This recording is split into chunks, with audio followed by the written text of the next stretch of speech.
नमस्कार, welcome to our YouTube channel AK organic. Actually कुछ search issues की वजह से जो है हमें अपने यूट्यूब चैनल का नाम यानी पहले था एकेज ऑर्गेनिक, अब जो है ये करना पड़ा एके ऑर्गेनिक ताकि सर्च में आ सके। ठीक है, तो आज का जो वीडियो है वो है मैनिक रिएक्शन पर। तो ये फोर्थ नेम रिएक्शन है जो मैं ले रहा हूँ। पहले तीन मैं बना चुका हूँ, aldol condensation, Claisen Schmidt and Cannizzaro reaction. ठीक है, वो तीनों ही बहुत इंपॉर्टेंट हैं और सब कनेक्टेड है, तो इसलिए मैंने एल्डोल से स्टार्ट किया था। अगर आपने वो वीडियोस नहीं देखे हैं तो प्लीज उन्हें जरूर देखें, क्योंकि ये सब जो रिएक्शंस हैं, नेम रिएक्शन, वो इंटरलिंक्ड हैं। एक बार आपने एल्डोल कंडेंसेशन को अच्छे से समझा, फिर कैनिज़ेरो को समझा और क्लेजेंस-स्कीमिट को समझा, फिर ये आसानी से आप जो है समझ पाएंगे कि एक्चुअल में क्वेश्चन कैसे सोल्व करना है, अदरवाइज कंफ्यूज हो जाओगे एग्जाम में।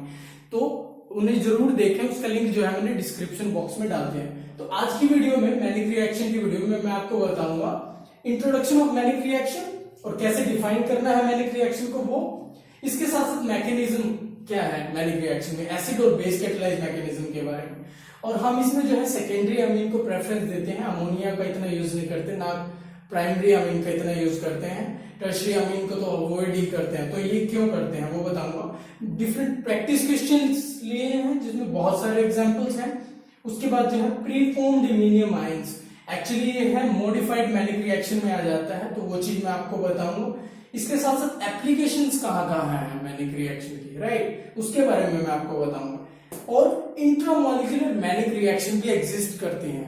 ठीक है, फिर ऑल टाइप्स ऑफ सबस्ट्रेट जो मैनिक रिएक्शन में आते हैं, यूजुअली क्या है, एल्डिहाइड कीटोन से रिलेटेड मैनिक रिएक्शन को पढ़ाया जाता है। ठीक है, बट वहीं तक लिमिट नहीं है, इसके बहुत सारे सबस्ट्रेट हैं, उन सबके बारे में मैं आपको बताऊंगा। इसके साथ साथ रेडियो सिलेक्टिविटी का इशू, मतलब दो साइट हैं जहां प्रोडक्ट आ सकते हैं, तो कौन सा प्रोडक्ट बनेगा, दो पॉसिबल प्रोडक्ट में से कौन सा बनेगा रिएक्शन कंडीशन में, वो बताऊंगा।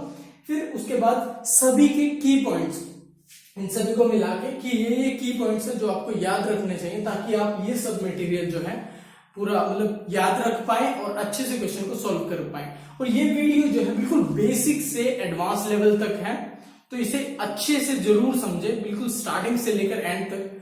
मैं आपको गारंटी देता हूं कि आप मैनिक रिएक्शन का कोई भी क्वेश्चन आसानी से सॉल्व कर पाएंगे। ठीक है, तो चलिए शुरू करते हैं। तो सबसे पहले शुरू करते हैं मैनिक रिएक्शन की डेफिनेशन से। देखो, मैनिक रिएक्शन, जैसे भी किसी नेम रिएक्शन का नाम याद है तो आपको पहले उसके सबस्ट्रेट का पता होना चाहिए। मैनिक रिएक्शन का जो सबस्ट्रेट है वो हमेशा होगा compounds having an active hydrogen atom. ठीक है, जिसके पास एक्टिव हाइड्रोजन एटम होगा। ठीक है, तो अब देखो RC डबल बॉन्ड और CH3, यहां मैंने कीटोन लिया है, CH3 ग्रुप। देखो यहाँ पर जो 3H है वो एसिडिक है, माने कि एक्टिव हाइड्रोजन एटम है इसके पास, ये CO ग्रुप की वजह से, कीटोनिक ग्रुप की वजह से। ठीक है, तो अब देखो यहाँ एक एग्जांपल मैंने इसका ले लिया। तो बहुत सारे ऐसे कंपाउंड्स हो सकते हैं जिनके पास एक्टिव हाइड्रोजन एटम हो, लेकिन यूजुअली हम मैनिक रिएक्शन में लेके चलते हैं एल्डिहाइड्स एंड कीटोन्स। जितना भी मैं आगे बताऊंगा आपको एल्डिहाइड्स एंड कीटोन्स के बारे में बताऊंगा, उसके बाद मैं आपको बताऊंगा कि और कौन से कंपाउंड आते हैं जो कि इसके सबस्ट्रेट में इन्वॉल्व होते हैं, इसके अलावा, एल्डिहाइड और कीटोन के अलावा। अब देखो सेकंड कंपोनेंट है हमारे पास फॉर्मल्डिहाइड। ठीक है, अब देखो हम फॉर्मल्डिहाइड की जगह कोई भी अदर एल्डिहाइड और कीटोन ले सकते हैं, कोई भी अदर एल्डिहाइड और कीटोन। यूजुअली जो हम लेते हैं वो लेते हैं नॉन इनोलाइजेबल एल्डिहाइड्स। अब देखो एल्डिहाइड्स तो मैंने ऊपर भी बोला है, नहीं अदर एल्डिहाइड, यहां बोल दिया नॉन इनोलाइजेबल लेते हैं यूजुअली। क्यों? क्योंकि देखो अगर वो इनोलाइजेबल है एसिड और बेस की प्रेजेंस में, तो वहां सेल्फ कंडेंसेशन की पॉसिबिलिटी है, जैसे कि मैंने एल्डोल कंडेंसेशन में आपको बताया था। ठीक है, उसको डिमिनिश करने के लिए और मैनिक रिएक्शन को प्रोसीड करने के लिए हम यहाँ नॉन इनोलाइजेबल ले लेते हैं। लेकिन अगर वो इनोलाइजेबल हो, कुछ एक केसेस में इनोलाइजेबल है, फिर भी जो है मैनिक रिएक्शन होती है। मैं आपको बताऊंगा, ट्रोपिनॉन की सिंथेसिस है विच इज अ एल्केलॉइड, तो जिसमें जो है हम यहाँ पर जो एल्डिहाइड लेते हैं उसके पास सेल्फ हाइड्रोजन एटम होता है। ठीक है, लेकिन ये अमीन कंपोनेंट जो है फटाफट उसके साथ रिएक्शन कर जाता है और उसकी जो है सेल्फ कंडेंसेशन नहीं होती, यानी कि एल्डोल कंडेंसेशन ना होकर मैनिक रिएक्शन होती है। तो आपको पता होना चाहिए कि हम एनी अदर एल्डिहाइड और कीटोन ले सकते हैं, लेकिन यूजुअली लेते हैं हम नॉन इनोलाइजेबल एल्डिहाइड्स। ठीक है, और मोस्टली लेते हैं फॉर्मल्डिहाइड। ठीक है, नॉन इनोलाइजेबल में तो बेंजल्डिहाइड भी हो सकता है, ये भी है फॉर्मल्डिहाइड जो है वो नॉन इनोलाइजेबल है, इसके पास है ही नहीं एक्टिव हाइड्रोजन एटम, तो इसके पास देखो फिर मोस्टली जो है हम फॉर्मल्डिहाइड यूज करते हैं मैनिक रिएक्शन में। थर्ड कंपोनेंट जो है, फिर देखो यहां मैंने सेकेंडरी अमीन लिया है, इसकी जगह हम अमोनिया ले सकते हैं, 1 डिग्री अमीन ले सकते हैं या सेकेंडरी अमीन ले सकते हैं। तो मैंने सेकेंडरी लिखा है, अमोनिया और 1 डिग्री अमीन भी हम ले सकते हैं, बट हम प्रेफरेंस देते हैं सेकेंडरी अमीन को यहाँ, ठीक है। तो सेकेंडरी अमीन मैंने यहाँ लिख दिया। एसिड और बेस की प्रेजेंस में रिएक्शन हो सकती है, ठीक है, दोनों ही उसमें फेवरेबल है ये रिएक्शन, लेकिन मोर कॉमन जो है वो एसिड कैटालाइज है, ठीक है। फाइनल प्रोडक्ट हमें इस रिएक्शन में मिलेगा बीटा अमीनो कार्बोनिल कंपाउंड, जिसे आप मैनिक बेस भी बोलते हैं। अब देखो यहां से शुरू करो, एल्डिहाइड्स एंड कीटोन के अलावा जितनी भी चीजें हैं जो सबस्ट्रेट में आएगी मैं आपको बताऊंगा, ठीक है। ये मैंने आपको बता दिया कि यूजुअली नॉन इनोलाइजेबल एल्डिहाइड क्यों लेते हैं, मोस्टली लेते हैं फॉर्मल्डिहाइड, ठीक है। अब यहाँ अमोनिया और 1 डिग्री अमीन क्यों नहीं लेते हैं, क्यों सेकेंड डिग्री अमीन को हम प्रेफरेंस देते हैं, ये मैं आपको बताऊंगा आगे। और क्यों जो है वो एसिड कैटालाइज रिएक्शन जो है वो मोर कॉमन है। उसी टाइप के क्वेश्चन आपसे पूछे जाते हैं, हालांकि बेस के भी पूछे जाते हैं, बेस कैटालाइज मैनिक रिएक्शन के भी क्वेश्चन पूछे जाते हैं, बट जो कॉमन है और आपको जो है बुक्स में ज्यादातर जिसकी डेफिनेशन मिलेगी, मान लिया ये वाली रिएक्शन है तो यहाँ HCl लिखा हुआ मिलेगा और फाइनल प्रोडक्ट होगा beta amino carbonyl compound as a Mannich base. तो जो है वो मोर कॉमन एसिड कैटालाइज है, इसलिए ये डेफिनेशन है उसकी, ठीक है। ये हो गया। आगे मैनिक बेस जो बनते हैं उनकी काफी एप्लीकेशंस हैं, सिंथेसिस ऑफ नेचुरल प्रोडक्ट, जैसे मैंने ट्रोपिनोन का बताया उसकी सिंथेसिस में हेल्पफुल है। इनोन्स हम बनाते हैं मैनिक बेस की हेल्प से आसानी से मैनिक रिएक्शन का यूज करके, जिसे हम माइकल एडिशन में यूज करते हैं एज अ सबस्ट्रेट। इसके रिड्यूस प्रोडक्ट है, मान लिया आपको इसकी रिडक्शन कर दो अल्कोहल मिल जाएगा, तो इसके रिड्यूस प्रोडक्ट भी जो है काफी हेल्पफुल है और काफी सिंथेटिकली यूजफुल केमिकल प्रोवाइड करते हैं, ठीक है। इसके अलावा बहुत यूजेस हैं इसके मैनिक बेस के। तो अब देखो इसकी डेफिनेशन कैसे, देखो इसके 3 कंपोनेंट होंगे इसमें, एक्टिव हाइड्रोजन, फॉर्मल्डिहाइड, मतलब एक्टिव हाइड्रोजन कंपाउंड होगा आपके पास, फॉर्मल्डिहाइड है, सेकेंडरी अमीन है। अब देखो एसिड कैटालाइज है तो मैं यहाँ पर एसिड लेके चल रहा हूँ, एसिड के प्रेजेंस में बीटा अमीनो कार्बोनिल कंपाउंड लिया हमने, ठीक है, as a Mannich base product बन गया। अब ये रिएक्शन होती कैसे है, ये कंपोनेंट रिएक्ट करता है इन दोनों के रिएक्शन के प्रोडक्ट से, इन दोनों के रिएक्शन से हमारे पास क्या आएगा, इमीन या इमीनियम आयन, ठीक है। तो अब देखो इसको डिफाइन कैसे करेंगे, when an compound having active hydrogen atom is reacted with imine or iminium ion in the presence of acid to give beta amino carbonyl compound as manic base, the reaction is called manic reaction, ठीक है। अभी मैंने आपको बता दिया main चीजें लेके ये चीज बता दिया, इमीन और इमीनियम आयन कहां से है, इन दोनों की रिएक्शन से है, तो ये रिएक्ट करता है इमीन और इमीनियम आयन से in the presence of acid, ये देता है। बेस कैटालाइज भी हो सकते हैं, आप ऐसे बोल सकते हो, when compound having active hydrogen atom is treated with imine or iminium ion in the presence of acid as well as base to give beta amino carbonyl compound as manic base, the reaction is called manic reaction। अभी acid का mechanism क्या, base catalyse में mechanism क्या है वो मैं आपको बताऊंगा। तो शुरू करते हैं फिर मैकेनिज्म से उसके। तो स्टार्ट करते हैं मैनिक रिएक्शन के मैकेनिज्म से। तो सबसे पहले ये करेक्शन करो कि मैंने जो यहाँ पर प्रोडक्ट लिखा था इसमें R और H ऐसे लिखा हुआ था, पिछले जो मैंने सेक्शन में आपको बताया, मतलब इंट्रो पार्ट में मैंने बताया, तो ये H रिमूव करो, यहाँ H नहीं है, वो गलती से लिखा गया, ठीक है। देखो मैनिक रिएक्शन एसिड कैटालाइज भी हो सकती है, बेस कैटालाइज भी हो सकती है, ठीक है, दोनों मैकेनिज्म होते हैं। अब देखो सबसे पहले ये 2 कंपोनेंट हैं जो फॉर्मल्डिहाइड और सेकेंडरी अमीन है, ये रिएक्शन करके इमीन या इमीनियम आयन बनाएंगे, वो फर्दर इस कीटोन के साथ हमारे इस सबस्ट्रेट के साथ रिएक्ट करके पर्टिकुलर प्रोडक्ट देगा हमें। तो देखो पहले फॉर्मल्डिहाइड को मैंने एज इट इज लिख दिया, यहाँ सेकेंडरी अमीन को लिख दिया। पहले क्या होगा, जब हमने इन दोनों को मिक्स किया, इसके लोन पेयर अटैक करेंगे यहाँ कार्बन पे, इसके इलेक्ट्रॉन शिफ्ट होंगे ऑक्सीजन पे, ठीक है। देखो मैंने यहाँ लिख दिया, ठीक है, एन के ऊपर पॉजिटिव चार्ज हो गया, जैसे इसने अटैक किया O के पास नेगेटिव आ गया। अब देखो यहां पर ये H जो है इलेक्ट्रॉन नाइट्रोजन को देगा, पॉजिटिव चार्ज है, और H इसके पास ट्रांसफर हो जाएगा, मतलब प्रोटॉन ट्रांसफर स्टेप है ये वाला, और इस कंपाउंड की फॉर्मेशन हो जाएगी। देखो इस प्रोसेस के लिए हमें ना किसी एसिड की जरूरत है ना किसी बेस की जरूरत है, ठीक है। ये वाला मिल जाएगा हमें इन दोनों को मिक्स करते हैं। अब आते हैं, अगर स्टेप मतलब कैटलिस्ट जो रिएक्शन है, मैंने रिएक्शन अगर वो एसिड कैटलाइज है तब, तो देखो यही कंपोनेंट मैंने यहां लिख दिया CH2OH NR2RR, ठीक है। यहां एसिड की प्रेजेंस है, H पॉजिटिव लिख दिया, तो ये जो O के लोन पेयर है ये अटैक करेंगे H पर, OH2 पॉजिटिव हो गया, ठीक है। उसके बाद जो नाइट्रोजन के लोन पेयर है ये यहां शिफ्ट होंगे और वाटर सिस्टम से निकल जाएगा, ठीक है। यहां पर वाटर सिस्टम से निकल गया और हमारे पास ये प्रोडक्ट आएगा यहां तक, इसे बोलते हैं हम इमीनियम आयन। देखो इमीन है ना और उसके ऊपर चार्ज है, तो ये हुआ हमारा, देखो अगर चार्ज ना हो, सिंगल एक आर हो, मतलब ये वाला पार्ट ना हो ऊपर वाला, तो इमीन है। अब देखो ये आरबी है और ये पॉजिटिव चार्ज है, तो ये इमीनियम आयन है, ठीक है।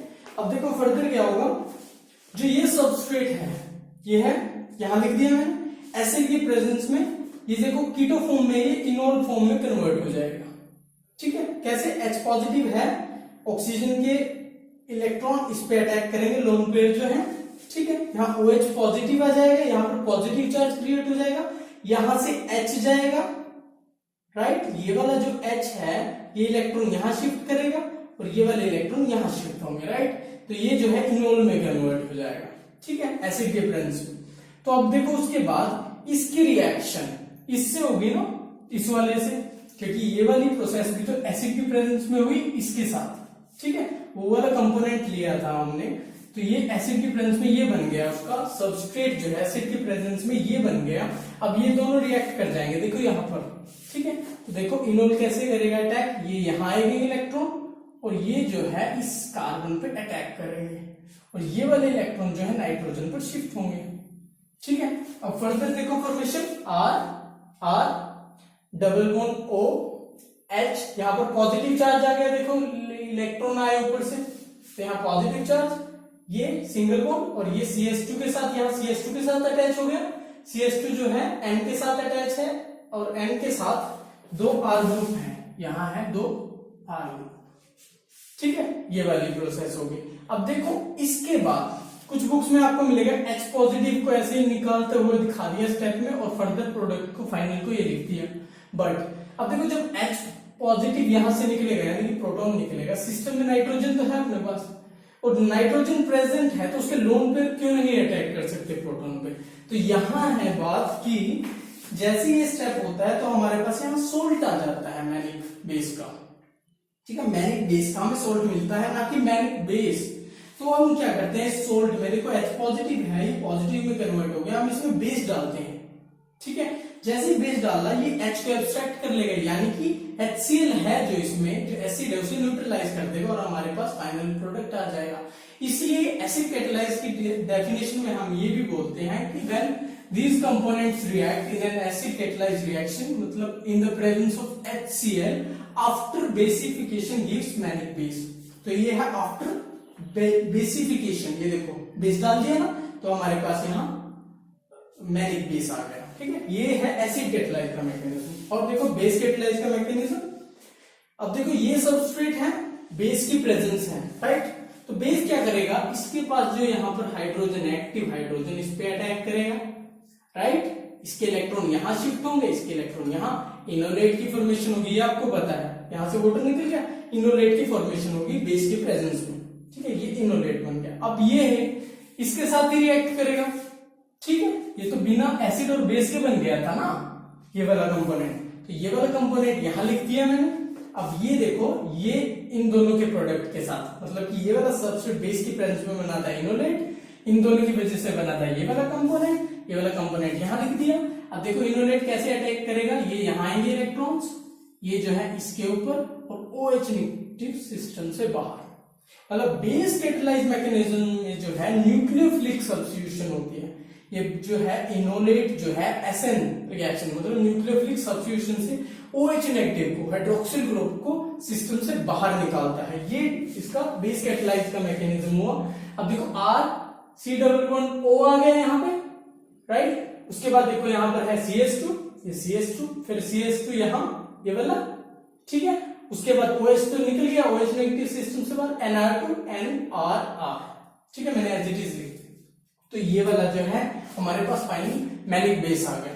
तो एसिड कैटालाइज से भी होती है, बेस कैटालाइज से भी होती है, बट रिएक्शन जो है बहुत कंडीशंस में फेवरेबल होती है एसिड में। और हम जितने भी मतलब मोस्टली एग्जांपल्स हम जो है पढ़ते हैं एसिड कैटालाइज के, तो इसलिए जो है वो मोर कॉमन है, ठीक है। और मोर कॉमन होने की वजह से कुछ बुक्स में जो है डायरेक्ट एसिड कैटालाइज का मैकेनिज्म दिया होता है कि ये जो मैनिक रिएक्शन है वो सिर्फ एसिड कैटालाइज में होती है। हालांकि नीचे की तरफ पॉइंट्स में लिखा होता है कि it proceed via base also but acid catalyse is more common, ये लिखा होता है बुक्स में। तो आपको पता होना चाहिए कि एसिड कैटालाइज में ऐसे होती है रिएक्शन, बेस कैटालाइज में ऐसे होती है रिएक्शन। क्योंकि अगर आप IIT जैम की प्रिपरेशन कर रहे हो तो मे बी आपको HCl की उससे पूछ ले रिएक्शन, कोई आपको सबस्ट्रेट दे दिया, इससे रिएक्ट करा दिया, HCl के प्रेजेंस में क्या प्रोडक्ट होगा। बट अगर आप हायर मतलब कि जैसे नेट JRF की प्रिपरेशन कर रहे हो, गेट की प्रिपरेशन, तो आराम से आपके पास बहुत ऐसे क्वेश्चन आएंगे जिसमें जो है आपको यहाँ पर बेस देगा वो, ठीक है। फिर आपको बताना कि बेस की प्रेजेंस में क्या होगा। फिर आप सोचेंगे कि ठीक है सबस्ट्रेट तो मैनिक रिएक्शन जैसे है बट बेस की प्रेजेंस का तो पता ही नहीं इसके बारे में। तो ये एसिड से भी होती है और बेस कैटालाइज रिएक्शन भी होती है। फाइनल प्रोडक्ट हमारे पास जो है आता है ये मैनिक बेस, यानी कि अब देखो अल्फा बीटा, यहां पर है अल्फा, यहां पर है बीटा, तो इसे बीटा अमीनो कार्बोनिल कंपाउंड भी बोलते हैं। तो अब मैं आपको बताता हूं कि क्यों मैनिक रिएक्शन में सेकेंडरी अमीन यूज की जाती है। अमोनिया यूज नहीं की जाती, प्राइमरी अमीन नहीं की जाती, टर्शरी नहीं की जाती, टर्शरी तो बिल्कुल नहीं की जाती। अब देखो मैं आपको बताता हूं वो कैसे।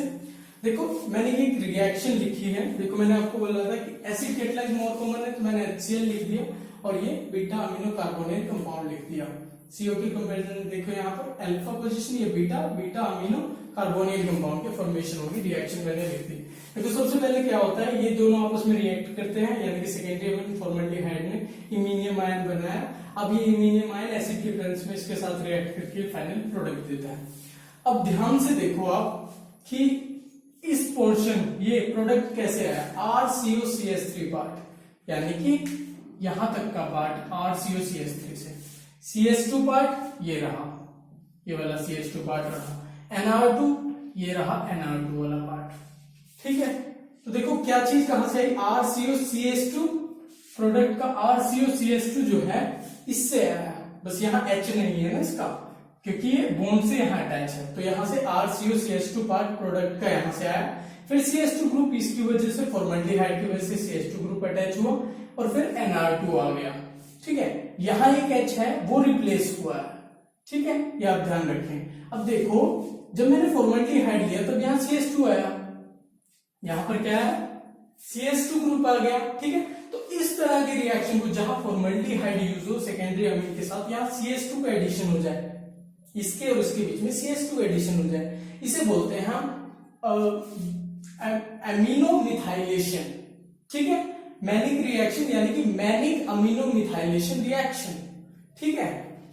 अब अगर मैं फॉर्मल्डिहाइड की जगह यहाँ बेंजन, यहाँ कोई एल्काइल ग्रुप ले लूं R, मतलब कि यहाँ जो है मैं RCHO लिख देता हूं, ठीक है, कोई एल्काइल ग्रुप ले लिया मैंने, तो यहाँ जो फॉर्मेशन होगी वो होगी ऐसे, यहाँ पर एक R ग्रुप आ जाएगा, ये H को मैंने R से रिप्लेस कर दिया ना, तो एक H जो है R से रिप्लेस हो जाएगा, ठीक है। ये वाला इमीनियम आयन बनेगा आपकी बार, और यहाँ जो है क्या होगा कि किसी एक H को मैंने R से रिप्लेस किया, तो यहाँ पर जो CH2 है यहाँ CH बना दिया मैंने, ठीक है। अब देखो यहाँ पर बॉन्ड बना दिया, तो यहाँ C के साथ एक H रह गया, ठीक है।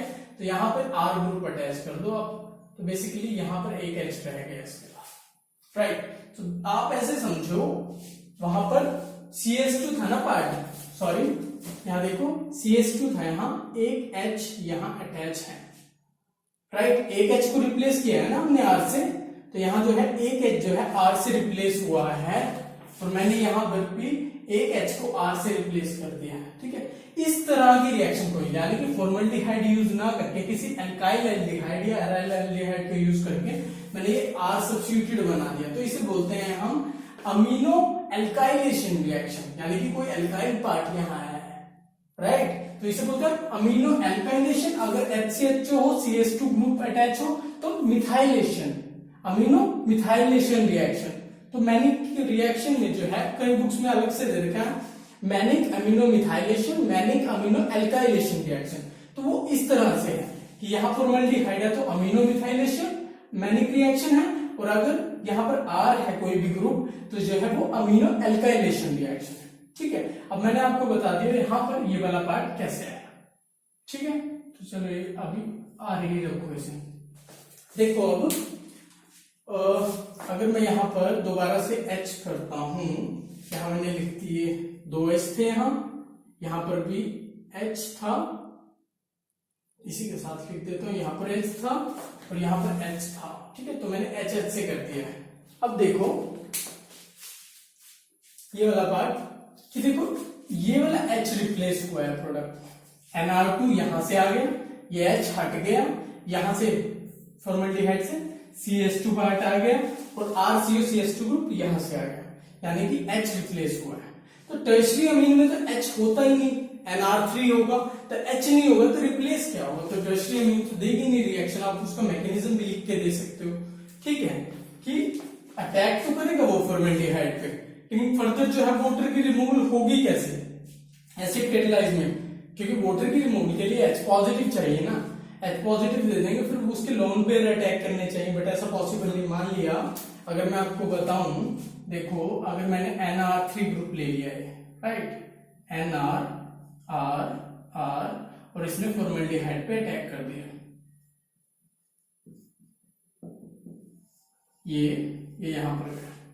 ठीक है, अब देखो R N R R C O negative H H। ठीक है, अगर इसने यहां पर देखो, यहां पर तो पॉजिटिव चार्ज आ गया, N के पास आ गया पॉजिटिव चार्ज। ठीक है, O ने H ले भी लिया, ये ले लिया, मान लिया HCl से H ले लिया, बट उसके बाद रिएक्शन का क्या, आगे प्रोसीडिंग करेंगे क्योंकि इसके पास लोन पेयर नहीं है अब कि लोन पेयर दे दो और ये निकल जाए, और वैसे भी OH नेगेटिव तो निकलेगा नहीं, H पॉजिटिव फिर चाहिए इसे, HCl से चाहिए, तो लोन पेयर भी नहीं है, तो इसलिए जो है टर्शियरी अमीन से तो रिएक्शन प्रोसीड ही नहीं करती है आगे। ठीक है, इसलिए टर्शियरी अमीन तो हम लेते ही नहीं क्योंकि उसके पास H नहीं है ये वाला। ठीक है, अब आते हैं अमोनिया से स्टार्ट होंगे, अमोनिया और प्राइमरी अमीन। सेकेंडरी तो बता दिया, सेकेंडरी से रिएक्शन होती है, अमोनिया ले रहे हैं और ये प्राइमरी अमीन ले रहे हैं। तो देखो जब हम अमोनिया लेते हैं, देखो यहां पर जो है अगर HH हो तो फाइनल प्रोडक्ट में बस RR की जगह HH आ जाएगी, क्योंकि अमोनिया में क्या है बाकी सारा सेम है, बस इन दो RR की जगह HH है। तो मैंने देखो प्रोडक्ट लिख दिया सेम एज इट इज, यहाँ बस इन RR की जगह HH लिख दिया, राइट। आपको समझ आ रहा है, ये वाला हो गया। अब देखो ये जो है सेकेंडरी अमीन है, NHH NH2 है और इसके साथ कोई R ग्रुप अटैच है, ये वाला सारा, तो ये सेकेंडरी अमीन। तो ये क्या करता है, ये वाला पार्ट जो है फॉर्मल्डिहाइड के साथ रिएक्ट करता है दोबारा से, तो ये वाला पार्ट जो है फॉर्मल्डिहाइड के साथ रिएक्ट करके इमीन यानी कि इमीनियम आयन बनाता है, और जो फिर दोबारा इस सबस्ट्रेट से रिएक्ट करता है। तो फिर क्या, जैसे हमने ये क्या इमीनियम आयन बनाया था, इस सबस्ट्रेट से रिएक्ट किया था, तब क्या किया था हमने H को रिप्लेस करके CH2 लगा दिया था वहां। तो ऐसे ही सेम प्रोसीजर कि ये पार्ट तो एज इट इज रहेगा, इस H को हटा के CH2 जोड़ के सबस्ट्रेट जोड़ दो। ठीक है, तो देखो मैंने ये पार्ट एज इट इज लिख दिया, इस H को हटा के CH2 लिख के और बाकी ये सबस्ट्रेट पार्ट पर जोड़ दिया, यहाँ पर H एज इट इज लगा दिया एक वाला। फिर ये फर्दर देखो ये क्या है, सेकेंडरी अमीन है, सेम ऐसे सेकेंडरी अमीन। ठीक है, तो ये सेकेंडरी अमीन फिर ऐसे फॉर्मल्डिहाइड, इस फॉर्मल्डिहाइड से रिएक्ट करता है, इस सबस्ट्रेट से रिएक्ट करता है, टर्शियरी अमीन देता है, राइट। तो यहाँ पे टर्शियरी अमीन मतलब कि जब तक ये तीनों H रिप्लेस ना हो जाए तब तक जो है रिएक्शन चलती है हमारे, तो रिएक्शन कंट्रोलेबल ही नहीं है। ठीक है, मिक्सचर ऑफ प्रोडक्ट्स मिलेंगे हमें, तो ये नहीं पॉसिबल। तो उसके बाद ये वाला देखो, इसमें है प्राइमरी अमीन, तो इसमें एक H को रिप्लेस किया, देखो जैसे इससे, राइट। अब प्राइमरी अमीन में क्या है, ये H है तो ये वाला H है, ठीक है, रिप्लेस करना है, बाकी RH है तो यहाँ RH लिखना है प्रोडक्ट में बस, तो यहाँ R और H लिख दिया प्रोडक्ट में, और ये सेम का सेम मैंने लिख दिया। उसके बाद ये देखो कैसा है, सेकेंडरी अमीन की तरह NR, ये भी कोई R पार्ट है, अल्काइल या अराइल पार्ट होगा, H है सेकेंडरी अमीन फिर फॉर्मल्डिहाइड के साथ रिएक्ट करके इमीनियम आयन बनाएगा, सब्सट्रेट के साथ HCl की प्रेजेंस में रिएक्ट करके 3 डिग्री अमीन बनाएगा। तो बेसिकली अमोनिया जो है जब तक 3 डिग्री अमीन ना बना ले तब तक रिएक्शन करता रहेगा। ऐसे प्राइमरी अमीन जो है पहले सेकेंडरी बनाएगा फिर टर्शियरी बनाएगा, जब तक टर्शियरी ना बना ले तब तक चलता रहेगा। तो इसलिए हम सेकेंडरी यूज करते हैं। हमारे पास यहाँ जो है ये देखो टर्शियरी अमीन आ गया, रिएक्शन यही रुक जाती है, तो इसलिए हम सेकेंडरी अमीन यूज करते हैं। ठीक है, तो ये वाला हो गया इसका पार्ट। तो अब मैं आपको बताता हूँ मैनिक रिएक्शन के एग्जांपल्स के बारे में। जैसे मैंने वीडियो की स्टार्टिंग में आपको बताया था कि एल्डिहाइड कीटोन लेकर हम चल रहे हैं, तो मैंने एल्डिहाइड और कीटोन के यहाँ पर एग्जांपल दिए हैं। ठीक है, और बाकी जो सबस्ट्रेट हैं उनके मैं अभी आगे आपको बताऊंगा कि कैसे कैसे प्रोडक्ट आएगा। तो देखो ये वाले हैं मेरे पास 3 रिएक्टेड, यहाँ मैंने एक एल्डिहाइड ले लिया, मतलब जिसके पास एक्टिव हाइड्रोजन आइटम है, इसके पास भी एक्टिव हाइड्रोजन आइटम है, यहाँ भी एक्टिव हाइड्रोजन आइटम है। ठीक है, अभी आपने देखा था कि कैसे जो है इमीनियम आयन यहाँ से बनता है, वो उसके साथ रिएक्ट करके पर्टिकुलर प्रोडक्ट देता है। यानी कि ये वाला पार्ट यहाँ आ गया, CH2 पार्ट यहाँ से आ गया और बाकी H रिप्लेस होके NCH3CH3 ये वाला पार्ट यहाँ से आ गया। अब मैंने आपको बताया था कि रिएक्शन में हम इसकी रिएक्शन पहले होती है उसके बाद इसमें डाल देते हैं। अगर इसमें HCl हो, जैसे HCl है तो ये डाल दिया और ये प्रोडक्ट आ गया। तो अगर मुझे वन पोर्ट रिएक्शन करनी है जिसमें देखो यहाँ कीटोन है, एक एल्डिहाइड भी हो सकता है सबस्ट्रेट, ठीक है, जिसके पास एक्टिव हाइड्रोजन हो, तब क्या होगा, देखो यहाँ पर एसिड प्रेजेंट है, तो ये देखो एसिड प्रेजेंट है तो इसकी भी इनोलाइजेशन हो सकती है, इनोल बन सकता है, इसकी इनोलाइजेशन हो सकती है। कीटोन के केस में भी पॉसिबल है कि ये इनोल बनाए और इसके ऊपर रिएक्ट करे फॉर्मल्डिहाइड के ऊपर, ऐसा पॉसिबल है, हालांकि कम है क्योंकि ये काफी रिएक्टिव होता है अमीन और ये फटाफट फॉर्मल्डिहाइड के साथ रिएक्ट कर जाता है, लेकिन इसका भी प्रोडक्ट हमें मिलेगा। ठीक है, ऐसी एल्डिहाइड है तो ये अमीन इस एल्डिहाइड के साथ भी रिएक्ट करता है, हालांकि ये ज्यादा रिएक्टिव है, इसके साथ ज्यादा करता है, बट इसके साथ भी तो करेगा, इस एल्डिहाइड के साथ भी, तो हमारे पास मिक्सचर ही आएगा। हालांकि 60% ये आ जाए, 40% ये आ जाए, वो हो सकता है। अब मेजर माइनर कब तक होगा, 80% होगा, 80-20 का रेशियो है या 90-10 का रेशियो है तब तक। अगर 50-50 हो या 60-40 का रेशियो हो तब तो प्रॉब्लम है ना, क्योंकि एक्सक्लूसिव प्रोडक्ट चाहिए या मेजर माइनर चाहिए जिसे हम सेपरेट कर सकें, सिंगल कंपाउंड बना सकें। तो वन पोर्ट रिएक्शन के लिए तो सुटेबल नहीं है कि हम तीनों को मिक्स कर दें, एक ही रिएक्शन में HCl डाल दें और रिएक्शन हो जाए। ठीक है, ऐसा पॉसिबल नहीं है। तो हम क्या करते हैं, हम इसकी बजाय इन दोनों को अलग अलग यूज करने के बजाय यहाँ पर जो इमीनियम का सोर्स है ये दोनों, हम इमीनियम बना लेते हैं पहले। जैसे इसका एक एग्जांपल ये है, ये जो है इमीनियम आयन से बनता है। अब ये इमीनियम आयन लिख दिया, ये जो इमीनियम आयन है ये क्वाइट स्टेबल होता है और ये इसका जो आयोडाइड सोल्ट है इसका पर्टिकुलर का, यानी कि NHCH3CH3 का इसका पर्टिकुलर आयोडाइड सोल्ट जो है वो एस्कन-मोजर सोल्ट के नाम से जो है सोल्ड किया जाता है, ये बेचा जाता है। ठीक है, लेबोरेटरी रिएजेंट। तो देखो अब जब हमारे पास इमीनियम आयन तो तैयार है ना, तो उसमें तो अलग से अमीन कुछ प्रेजेंट नहीं जो इसके साथ या इसके साथ रिएक्ट कर जाए या ये हो जाए कंडेंस, पॉसिबल नहीं है ना, क्योंकि डायरेक्ट हमारे पास ये मिलेगा हमें, ना कि ये अलग, हमें डायरेक्ट ये मिल रहा है। तो ये जो है एसिड की प्रेजेंस में फटाफट इसके ऊपर रिएक्ट कर देगा इनोल फॉर्म में आकर। ठीक है, इनोल फॉर्म बनाएगा, HCl की प्रेजेंस में इस पर रिएक्ट कर देगा, तो इसकी जो है वो प्रॉब्लम नहीं है। तो हम क्या कर सकते हैं, इसे ले सकते हैं, इसे ले सकते हैं, पोर्ट में डाला, एक में बीकर में डाला और उसके बाद जो HCl ऐड कर दिया, उस हिसाब से हम रिएक्शन कर सकते हैं, यानी कि वन पोर्ट रिएक्शन। सभी रिएक्टेंट जो है एक ही बार में डाल दिए, एक ही चीज में डाल दी, वहां से हमारे पास प्रोडक्ट आ गया।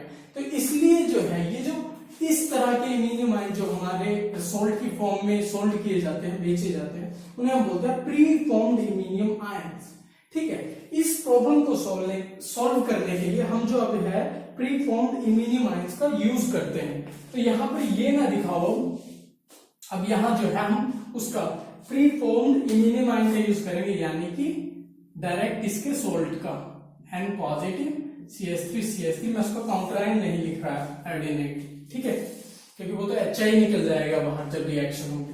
तो ये देखो ये, उसके बाद ठीक है इसका इनोल बनाओ। अब प्रोडक्ट लिखने का तो तरीका वही है, इसका CH2 तक ये वाला पार्ट सेम रहेगा CH2 तक, उसके बाद ये वाला CH2 यहाँ अटैच हो गया, ये NCH3CH3 यहाँ सेम, उसके बाद ये ये देखो ये वाला पार्ट सेम रहा यहाँ पर, ठीक है। इसके साथ इस बॉन्ड के साथ अटैच हो गया CH2, यहाँ पे CH2 आ गया, फिर फर्दर CH2 के बाद है NCH3 NCH3 सिंपल पार्ट है। हमें क्या करना है, इस पोर्शन में इसी को तो जोड़ना है, बस इसके साथ CH2 यहाँ CH2 कर दो, फिर उसके साथ NCH3 जोड़ दो। सेम इस केस में देखो CH2 एज इट इज लिख दिया, CH2 ग्रुप ये देखो यहाँ पर ये सेम है, ये वाला सेम यहाँ लिख दिया, ये अटैच हो गया CH2 से, CH2 यहाँ से आया, फिर है NCH3 तो ऐसे जो है हम रिएक्शन को कर सकते हैं। तो आजकल जो है इनका यूज किया जाता है फ्री फॉर्म डिमीनियम आयंस का, क्योंकि मैनिक रिएक्शन का जो लिटरेचर है वो काफी ज्यादा है। 1917 से स्टार्ट हुई थी ये, जब मैनिक ने पहली रिएक्शन परफॉर्म की थी, ठीक है। उसके बाद से जो है काफी मॉडिफिकेशंस हुई हैं इसमें, जैसे मैं अब आपको रिजियो सेलेक्टिविटी में बताऊंगा। देखो उसके बाद मैंने एग्जांपल लिया है, ये देखो ये है, ये कीटोन है, उसकी ट्रीटमेंट इससे कर दी है पायरोलिडीन से, ठीक है। अब ये पायरोलिडीन क्या है, N के साथ अटैच है, एल्काइल ग्रुप H है, तो ये सेकेंडरी अमीन है ना, सेम। ये देखो यहाँ सेकेंडरी अमीन जो हमने यूज किया था बनाने के लिए, हमने क्या यूज किया था, पहले हमने यूज किया था HCHO plus HN, secondary amine तो यूज किया था यहाँ RR करके, राइट। अब RR की जगह ये रिंग पार्ट है, बाकी H सेम है। तो अगर आपको डायरेक्ट इसका लिखना है तो क्या H को ही रिप्लेस करना है बस आपको। तो देखो आप इसका मैकेनिज्म भी लिख के देख सकते हो।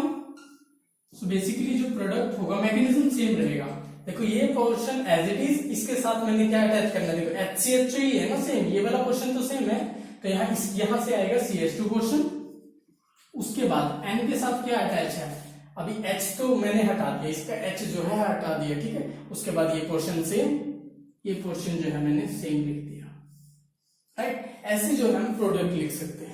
तो आप जो है इस तरह का कोई भी क्वेश्चन आपको आता है तो आप आराम से कर सकते हो, बिल्कुल आसानी से कर सकते हो, ठीक है। और कोई अगर HCHO की जगह वो चेंज करता है H की जगह, तो ऑब्वियसली यहाँ से H हटा के यहाँ कोई ग्रुप लगा दो, ठीक है। यहाँ बेंजाइल ग्रुप है, यहाँ बेंजाइल ग्रुप लगा दो, उस हिसाब से आप कर दो रिएक्शन को। बस आपको एक ही तो रिप्लेस करना है, यहाँ RCHO है, अगर यहाँ R है तो आपको क्या करना है, बस एक H को हटाना है, यहाँ से एक H हटा के यहाँ R कर दो, बस इतना सा। तो ऐसे जो है आप कोई भी प्रोडक्ट आसानी से लिख सकते हैं, ठीक है। अब ये एल्डिहाइड और कीटोन में मैंने एग्जांपल दे दिया।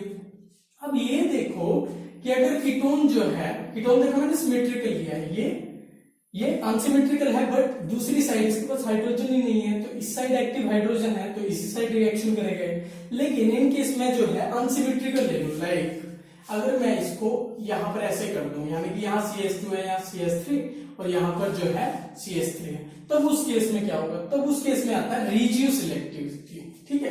कि यहां से प्रोडक्ट बनेगा या यहां से बनेगा, सिलेक्टिव कहां से होगा, इस साइड से होगा, इस साइड से होगा। तो वो जो रिजियो सिलेक्टिविटी है इसके बारे में अब मैं आपको बताऊंगा। तो अब बात करते हैं रिजियो सिलेक्टिविटी की। पहले केसेस में मैंने जितने भी कीटोन लिए थे वो सिमेट्रिकल लिए थे, ठीक है। अब देखो अनसिमेट्रिकल कीटोन, जैसे कि मैंने ये ले लिया, एक अनसिमेट्रिकल कीटोन है, ठीक है। देखो यहाँ पर ये है एक्टिव हाइड्रोजन, इसके पास 3 यहाँ है CH3 में, 1 यहाँ है, बाकी तो ये 2 अल्काइल ग्रुप जुड़े हुए हैं इसके साथ, एक H यहाँ है, ठीक है। तो अब देखो इमीनियम आयन जो है हमने प्रीफॉर्म यूज कर लिया, ये वाला सोल्ट, ठीक है, एज इट इज लिख दिया मैंने इसमें, in the presence of acetic acid, ठीक है। काउंटर आयन यहाँ है और ट्राइफ्लोरो एसीटेट, ठीक है, इन एसिटिक एसिड। अब आपको पता है एसिड की प्रेजेंस पे हो रही है तो इसका इनोल बनेगा। अब 2 इनोल बन सकते हैं, देखो पहला इनोल बनेगा ये वाला, ठीक है, और दूसरा इनोल बनाओ। दूसरा कौन सा पॉसिबल है, दूसरा पॉसिबल है ये वाला। अब 2 पॉसिबिलिटी है ना इनोल की, यहां से अगर आप एसिड की प्रेजेंस पे इनोल बनाओगे 2 इनोल बन सकते हैं, ठीक है। अब इन दोनों में से बनेगा कौन सा, अब देखो इन ओल, ठीक है।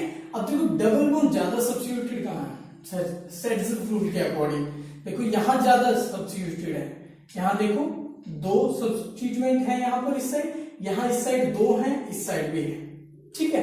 तो यहां देखो मोर सब्स्टिट्यूटेड है ना, तो ये ज्यादा स्टेबल है, दिस इज मोर स्टेबल, तो इसकी फॉर्मेशन होती है in the presence of acid जब भी होगा, और फिर जो है ये इस पे अटैक करता है। अब देखो अगर इसकी फॉर्मेशन होती है तो अटैक कहां से होगा? सी, ये यहां जाएंगे इलेक्ट्रॉन, अब ये इलेक्ट्रॉन जो है अटैक करेंगे CH2 पे, राइट। तो मतलब अटैचमेंट कहां होगी? इस कार्बन से होगी, देख रहे हो, ये तो यहां आगे शिफ्ट हो गई इलेक्ट्रॉन इस बॉन्ड पर, ये वाले इलेक्ट्रॉन जो है अटैक कर रहे हैं, मतलब इस कार्बन से अटैच होगा। तो जो फाइनल प्रोडक्ट होगा हमारा वो होगा, मतलब कि देखो मैंने जो है बाकी जितना भी रिएक्टेंट है वो मैं एज इट इज लिख रहा हूं, C double bond O CH3। देखो मैंने एज इट इज लिख दिया उसे, इस वाले रिएक्टेंट को। अब इस कार्बन से अटैच होगा, यहां तो डबल बॉन्ड O आ जाएगा ना, और ये देखो यहां से क्या अटैच होगा? CH2, right. ये वाला CH2, उसके बाद क्या अटैच होगा? क्योंकि ये इलेक्ट्रॉन देखो, ये इलेक्ट्रॉन N के पास शिफ्ट होंगे, तो यहां पर आ जाएगा N CH3 CH3। तो यहां मोर सब्स्टिट्यूटेड कार्बन पे जो है अटैक होगा, ठीक है, मोर सब्स्टिट्यूटेड। अब देखो ये होता है एसिड का केस, मतलब जब भी आपके पास अनसिमेट्रिकल कीटोन का केस हो और एसिड के प्रेजेंस में रिएक्शन हो रही हो, आप क्या करें? उसका इनोल बना ले, इनोल की स्टेबिलिटी चेक करें, फिर फर्दर अटैक करें और आपके पास आ जाएगा। लेकिन अगर अनसिमेट्रिकल कीटोन में बेस का अटैक हो और आपको जो है प्रीफॉर्म्ड इमिनियम आयन दे रखा हो, तब क्या होगा? तो बेस क्या कर सकता है? देखो अगर बेस है NaOH, तो याद करो मैंने आपको सेल्फ एल्डोल कंडेंसेशन में बताया था कि जब भी अनसिमेट्रिकल कीटोन की सेल्फ एल्डोल कंडेंसेशन, माने कि इसी के दो मॉलिक्यूल आपस में रिएक्ट करेंगे, ठीक है, तो इसी का इनोलेट या इनोल बनेगा, तो बेस है तो इनोलेट बनेगा। अब इनोलेट कहां कहां से पॉसिबल है? यहां से और यहां से, दो जगह से पॉसिबल है।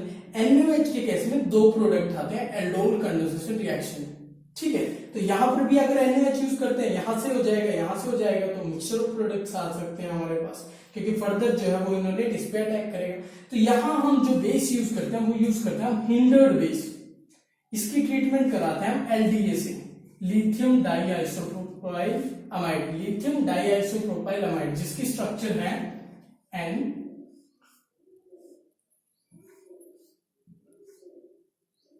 नेगेटिव, लिथियम पॉजिटिव काउंटर है। LDA की स्ट्रक्चर ये है LDA, ठीक है, लिथियम डाइआइसोप्रोपाइल अमाइड, ठीक है। अब ये बेस क्या हिंड्रेड बेस है काफी, ठीक है। अगर इसको H लेना है, देखिए न्यूक्लियोफाइल की तरह तो एक्ट कर नहीं सकता, बहुत स्टीरिक हिंड्रेंस है, यहाँ भी स्टीरिक हिंड्रेंस है। अब इसे यहां से H लेना है और यहां से H लेना है, कहां से आसान है?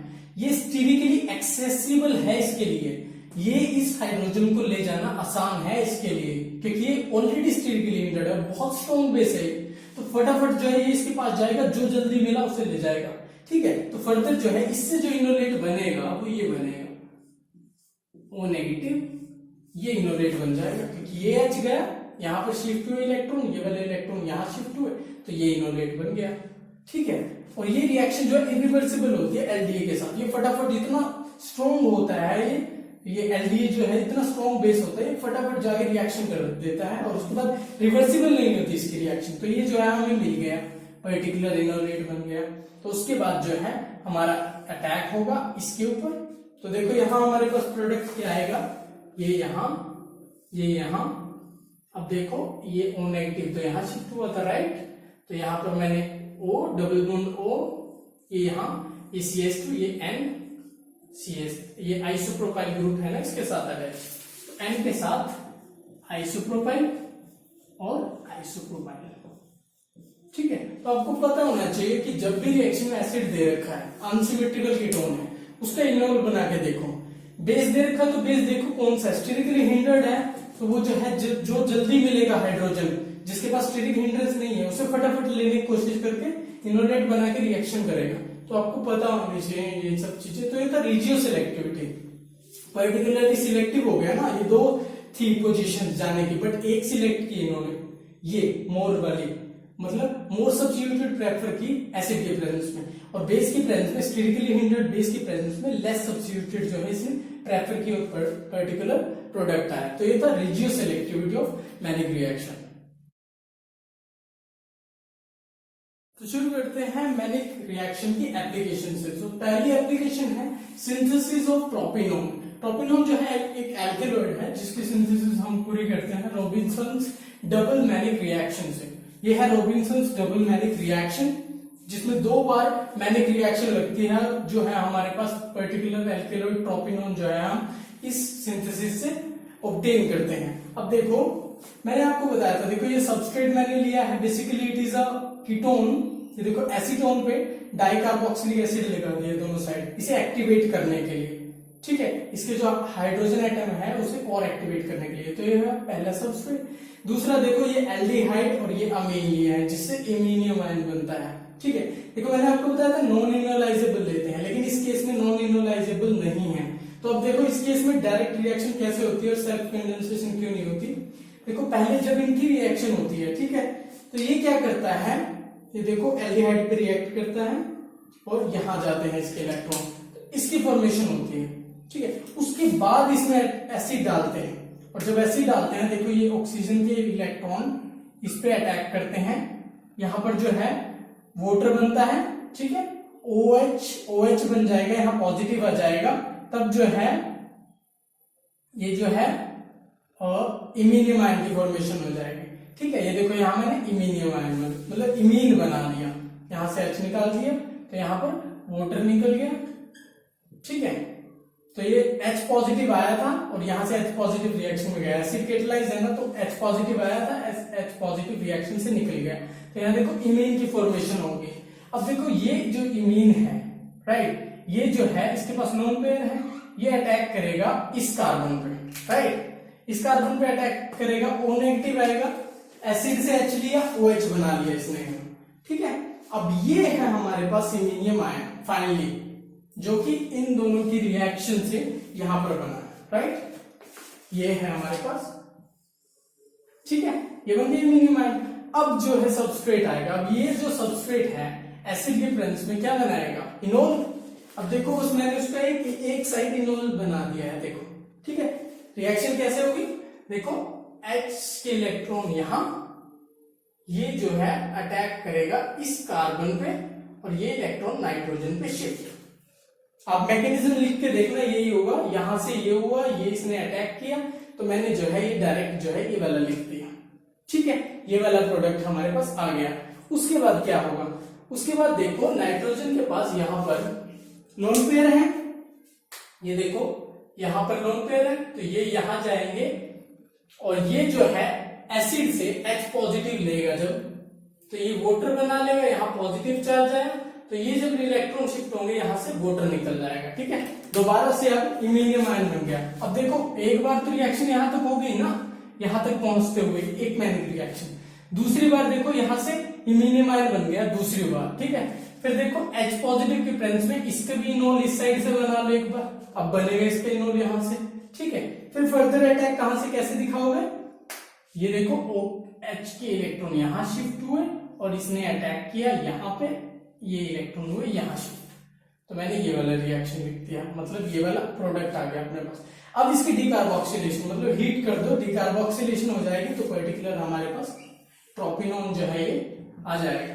तो आपको पता होना चाहिए कि जब देखो इस केस में भी नॉन इनोलाइजेबल नहीं था, रिएक्शन कैसे प्रोसीड हुई, अगर आपको मैकेनिज्म का पता हो। इस स्टेप में एसिड नहीं चाहिए, इस स्टेप में जब एसिड आता है तो वाटर की एलिमिनेशन, इमीन जनरेट होता है, फिर फर्दर इमीन ने जो है इसके इनोल पर रिएक्शन की, ये प्रोडक्ट मिला, इसने फिर दोबारा इमीन जनरेट किया, इस इमीन ने फिर दोबारा इनोल के साथ यहाँ रिएक्शन करके ये प्रोडक्ट दिया, डिकार्बोक्सिलेशन में प्रोपिनोन बना, ठीक है, ठीक है। ये था synthesis of tropinone by Robinson's double Mannich reaction. देखो दूसरी एप्लीकेशन है कि हम मैनिक रिएक्शन से जो है इनोन्स बना सकते हैं, ठीक है।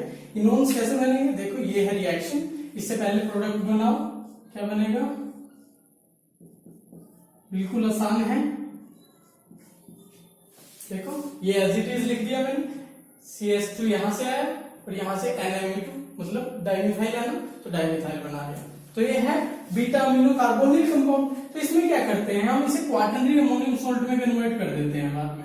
देखो मैं यहां से करता हूं, इसमें CH3 डाल दिया, मिथाइल आयोडाइड, उसके बाद जो है ये कन्वर्ट होगा N quaternary ammonium salt. Positive, iodine negative, right. Quaternary ammonium salt. उसके बाद जो है हम इसमें बेस डालते हैं, इसमें डाल दो बेस, OH नेगेटिव डाल दिया इसमें, राइट। इसे ऐसे दिखा दो OH नेगेटिव। तो यहां पर जो H है देखो, ये क्या करता है, यहां पर जो H है इसे एब्स्ट्रैक्ट करता है, इसे एब्स्ट्रैक्ट करता है, राइट।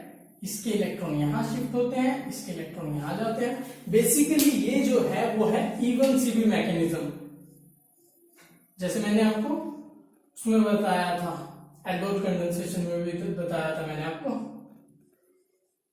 तो ये देखो, ये जो है पॉजिटिव, राइट। उसके बाद जो है ये इनोलेट बनेगा इसका, ठीक है। तो अब फर्दर क्या होगा, देखो ये इलेक्ट्रॉन यहां शिफ्ट हुआ, ये बॉन्ड यहां शिफ्ट हुई, और ये जो है ट्राइमिथाइलअमीन निकल जाता है। तो देखो अब क्या होगा, इसमें जो है पर्टिकुलर हमारे पास जो बनेगा वो है डबल बॉन्ड O। ये देखो, इस तरह के कंपाउंड को बोलते हैं एक्सोमिथाइलिन कंपाउंड, ठीक है।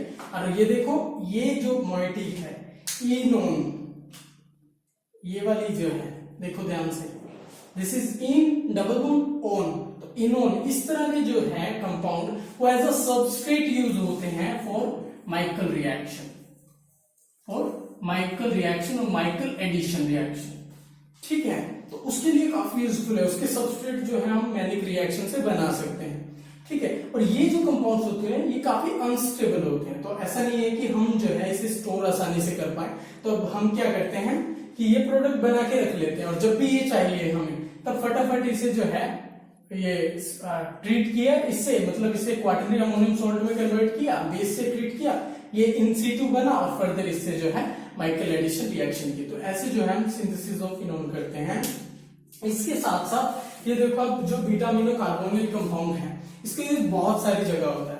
फर्दर जो है इससे जो रिड्यूस प्रोडक्ट है, यानी कि यहाँ देखो कार्बोनिल कंपाउंड है, आप इसे रिड्यूस कर सकते हो, अल्कोहल में कन्वर्ट कर सकते हो, ठीक है। तो वो भी जो है बहुत तरह के जो कमर्शियल केमिकल्स हैं उनमें भी जो है यूज में आता है कि इससे फर्दर जो है वो रिड्यूस प्रोडक्ट बनाए जाते हैं और इसका यूज किया जाता है। तो ये था एप्लीकेशंस के बारे में मैनिक रिएक्शन की। तो जब मैंने आपको बताया कि जब सबस्ट्रेट जो है, हमने स्टार्टिंग से एल्डिहाइड कीटोन लिए हैं सबस्ट्रेट, अब मैं आपको बताता हूं जब सबस्ट्रेट एल्डिहाइड कीटोन ना हो, अदर कंपाउंड्स हो हैविंग एक्टिव हाइड्रोजन एटम, तो उसमें कौन कौन से आ सकते हैं। देखो उसमें आएंगे फिनोल, ठीक है, OH, इंडोल, NH, ऐसे ही ये जो है पिरिडिन टाइप के हैं, या फिर जो थायोल फ्यूरान है जिसमें इलेक्ट्रोफिलिक सब्स्टिट्यूशन होती है, इसके साथ साथ एसिटिलीन है, नाइट्रोएल्केन्स हैं, और नाइट्राइल्स कंपाउंड है, एस्टर कंपाउंड्स है, और इवन इलेक्ट्रॉन्स। इनमें कहीं ना कहीं देखो जितनी भी इलेक्ट्रोफिलिक सब्स्टिट्यूशन हम करते हैं उसमें H पॉजिटिव को रिप्लेस करते हैं ना विद एनी इलेक्ट्रोफाइल। तो जिस भी सिस्टम में आप देखो जहां भी इलेक्ट्रोफिलिक सब्स्टिट्यूशन होगी उसमें क्या, अभी ये यहां जाता है और ये जो है इस पे यहाँ अटैक कर जाता है, और ये इलेक्ट्रॉन यहाँ शिफ्ट पर्टिकुलर प्रोडक्ट, ठीक है।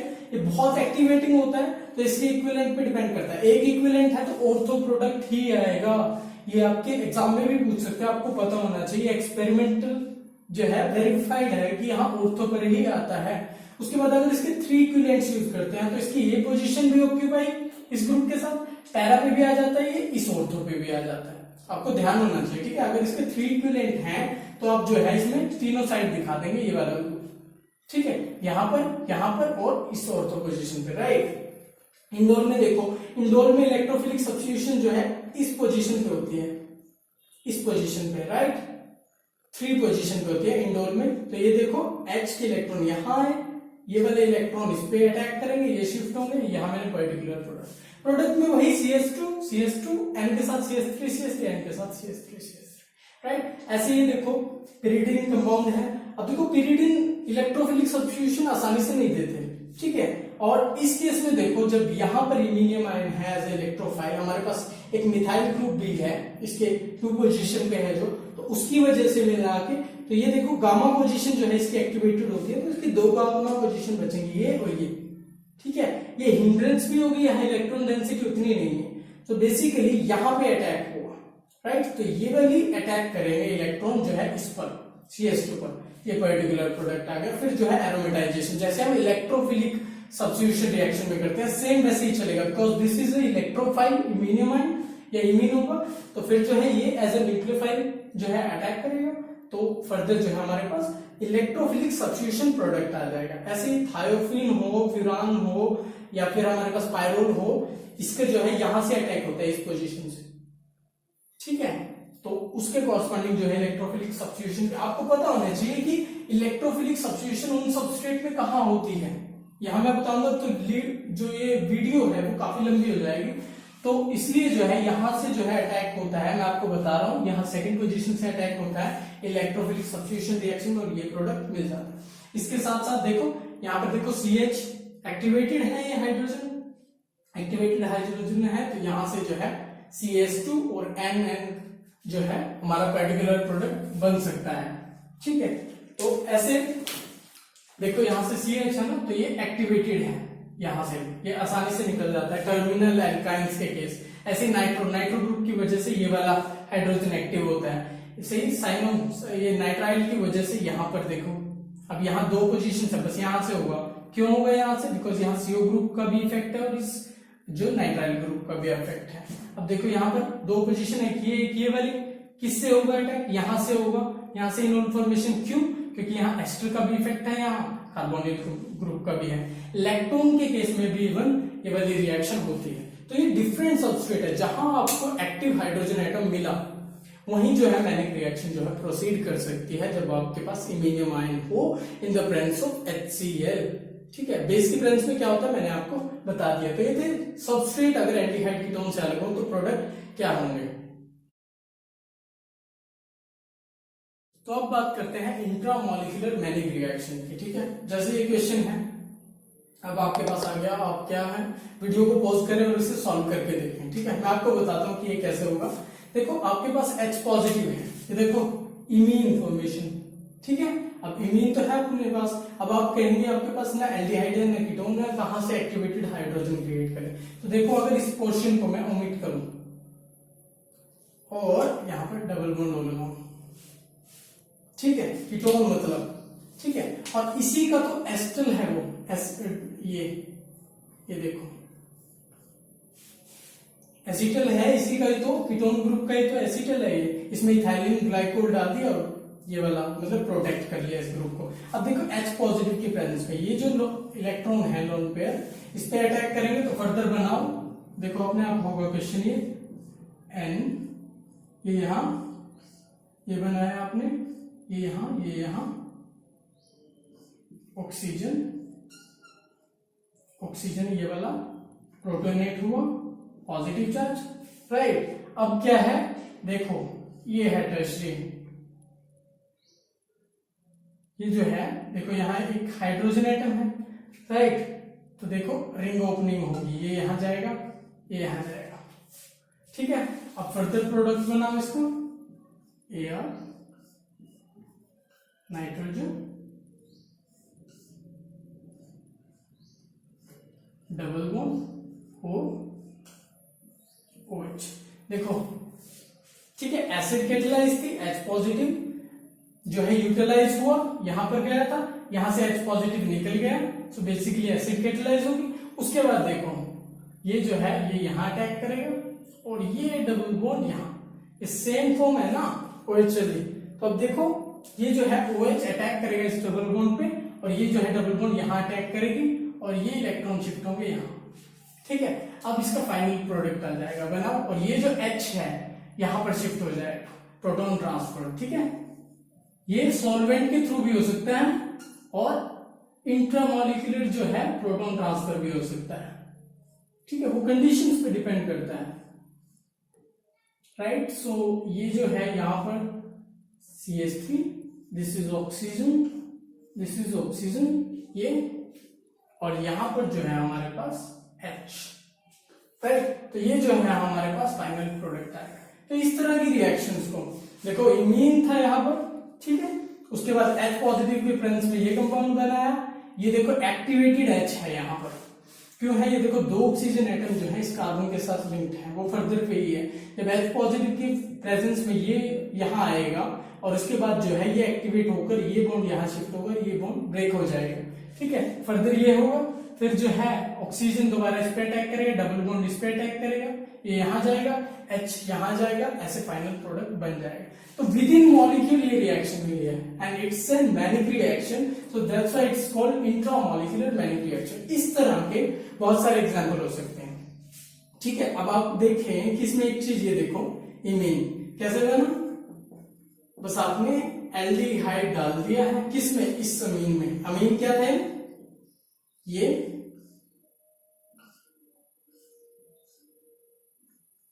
इस अमीन में आपने एल्डिहाइड जो डाला था, एसिड के प्रेजेंस में आपके पास जो है इमीन आ गया। इमीन से फर्दर जो है आप, अब ये क्वेश्चन ऐसे बनाया जा सकता है कि इसमें ये ऐड कर दिया, फर्दर क्या होगा, फिर ये कंपाउंड बनेगा, ये पूछ लिया आपसे, फिर H पॉजिटिव के प्रेजेंस में आपसे फाइनल कंपाउंड पूछ लिया, तो वो मैनिक रिएक्शन का ही पार्ट हुआ, ठीक है। तो ये था इंट्रामॉलिक्यूलर मैनिक रिएक्शन के बारे में।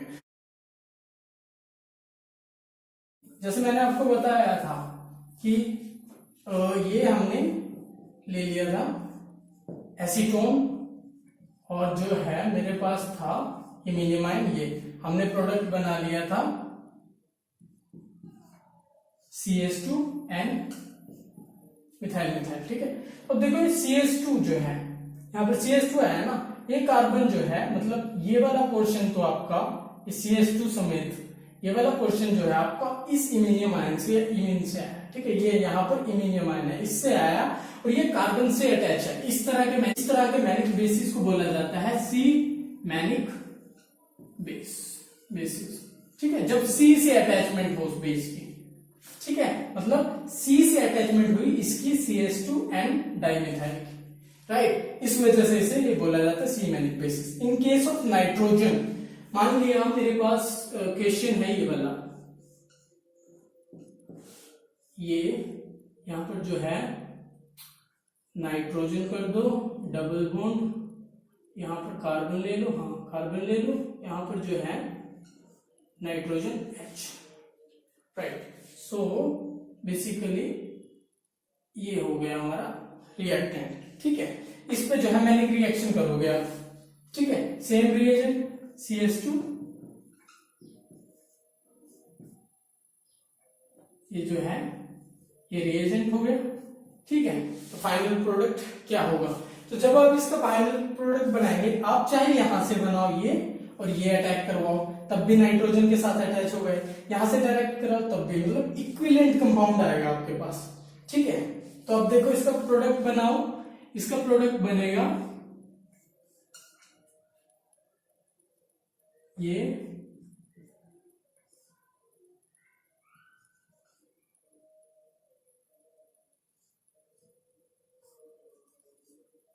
ठीक है। अब इस N के साथ CH2 ग्रुप अटैच होगा और फर्दर जो है ये N, ठीक है। मैंने यहां से दिखा दिया, देखो N क्योंकि इक्विवेलेंट बनेगा, चाहे इस नाइट्रोजन से अटैक करो, मतलब अटैक ऐसे होगा, ठीक है। अब जो स्ट्रक्चर यहां से NCH2 करके यहां बनेगी ना, वो सेम यही है, अब जैसे मर्जी देख लो, मॉलिक्यूल इक्विवेलेंट है, ठीक है। ये बनेगा N के साथ CH2 N मिथाइल मिथाइल, ये कंपाउंड। अब ये देखो N के साथ अटैच है ना, इस तरह के कंपाउंड को बोला जाता है N manic basis, N manic basis. इसी तरह से अगर जो है वो ऑक्सीजन से अटैच होगा, मतलब ये जो है OCH2 N या कोई भी यहाँ प्री फॉर्म्ड इमिनियम आयन हम लेते हैं, वो ऑक्सीजन से अटैच होगा, उसे बोलेंगे ओमैनिक बेसिस, ओमैनिक बेसिस, ठीक है। ऐसे अगर सल्फर से अटैच होगा, sulphur manic basis, S manic basis, S manic basis, ठीक है। तो ये आपको पता होना चाहिए। और जनरली क्वेश्चन जो है सी मैनिक बेसिस से पूछे जाते हैं, इस तरह के क्वेश्चंस भी पूछे जा सकते हैं। तो अब आते हैं मैनिक रिएक्शन के की पॉइंट्स पे। तो पहला पॉइंट, जैसे कि मैंने आपको बताया कि जब कंपाउंड के पास एक्टिव हाइड्रोजन हो, फॉर्मेल्डिहाइड से ट्रीट करे सेकेंडरी अमीन की प्रेजेंस में, तो अमीनो मिथाइलेशन रिएक्शन बोलते हैं, यानी कि अमीनो मिथाइलेशन मैनिक रिएक्शन या फिर मैनिक अमीनो मिथाइलेशन रिएक्शन, क्योंकि CH2 ग्रुप इसकी वजह से है ना, तो मिथाइलेशन, अमीनो के बाद अमीनो ग्रुप यहां से जुड़ा, ठीक है। और जब कंपाउंड में एक्टिव हाइड्रोजन है और यहाँ फॉर्मल्डिहाइड की जगह हमने कोई भी एल्काइल ग्रुप ले लिया, आर ग्रुप ले लिया H की जगह, ठीक है, एल्काइल एल्डिहाइड ले लिया, फिर सेकेंडरी अमीन से ट्रीट कराया, तो देखो एल्काइलेशन होगी ना फर्दर, ये जैसे कि मैंने आपको बताया था। तो इसलिए इस रिएक्शन को बोलते हैं अमीनो एल्काइलेशन रिएक्शन या फिर मैनिक अमीनो एल्काइलेशन रिएक्शन, ठीक है। उसके बाद use of performed iminium ions, मैंने बताया कि प्रीफॉर्म्ड इमीनियम आयंस बनाते हैं ताकि जो साइड रिएक्शंस है या साइड प्रोडक्ट है उनको डिमिनिश किया जा सके और मेन प्रोडक्ट को मेजर अमाउंट में, एक्सक्लूसिव अमाउंट में जो है ऑब्टेन किया जा सके। तो इस जब हम प्रीफॉर्म्ड इमीनियम आयंस का यूज करते हैं मैनिक रिएक्शन में, उसे बोलते हैं मॉडिफाइड मैनिक रिएक्शन, ठीक है। सबस्ट्रेट जब एल्डिहाइड और कीटोन से अलग हो उस केस में क्या होता है वो मैंने आपको बता दिया, जितने भी थे कि जिनमें एक्टिव हाइड्रोजन एटम होगा वो सभी जो है सबस्ट्रेट होंगे मैनिक रिएक्शन के लिए। एग्जांपल्स मैंने आपको बहुत दिए थे इसके। फिर acid catalyse is common and base catalyse can't be ignored. Acid catalyse common है, बहुत सारे क्वेश्चन इससे related IIT JEE, IIT jam में आते हैं, ठीक है। इसके साथ साथ जब गेट नेट की बात आती है या फिर बार्क के जो एग्जाम होता है उसकी बात आती है, तो उनमें जो है इस तरह के क्वेश्चन पूछे जा सकते हैं जहां आपको कोई स्टेटिकली हिंडर्ड बेस दे दिया, ठीक है, फिर जो है कोई एक प्रीफॉर्म्ड इमीनियम आयन के साथ कि क्या प्रोडक्ट आएगा इसका, जैसे कि मैंने पहले बताया आपको, तो ये पता होना चाहिए आपको। रिड्यूस सेलेक्टिविटी का इश्यू था जो अनसिमेट्रिकल कीटोन के केस में, वो मैंने आपको बताया। देन मैंने बताया इंट्रामॉलिक्यूलर मैनिक रिएक्शंस भी एग्जिस्ट करती हैं, उसका एक एग्जांपल दिया, हालांकि बहुत एग्जांपल्स हो सकते हैं। जैसे जैसे हम इमीन बनाएंगे या इमीनियम आयन बनाएंगे, विद इन द मॉलिक्यूल अगर अटैक हो सकता है, पॉसिबल है कहीं से, तो वहां जो है इंट्रामॉलिक्यूलर मैनिक रिएक्शंस होंगी। इसके साथ साथ डायस्टीरियो सेलेक्टिव, एनेंशियो सेलेक्टिव और विनाइलोगस मैनिक रिएक्शंस भी वेल नोन हैं। विनाइलोगस मींस पाई बॉन्ड जब सिस्टम में आ जाता है तो जो रिएक्टिव सेंटर है वो शिफ्ट हो जाता है, ठीक है, तो वो विनाइलोगस मैनिक रिएक्शंस में आती है। तो ये था मैनिक रिएक्शन के लिए। तो ये सब था मैनिक रिएक्शन के बारे में। हमारी ये वीडियो पूरी देखने के बाद आप मैनिक रिएक्शन का कोई भी क्वेश्चन आसानी से सोल्व जरूर कर पाएंगे। अगर आपको हमारा फिर आज का वीडियो अच्छा लगा तो प्लीज हमारे वीडियो को लाइक करें। अगर आपने अभी तक हमारे चैनल को सब्सक्राइब नहीं किया है तो प्लीज हमारे चैनल को सब्सक्राइब करें, इसे ज्यादा से ज्यादा शेयर करें। तो मिलते हैं ऑर्गेनिक केमिस्ट्री की आने वाली नई वीडियोस में, तब तक के लिए take care, be healthy, be safe.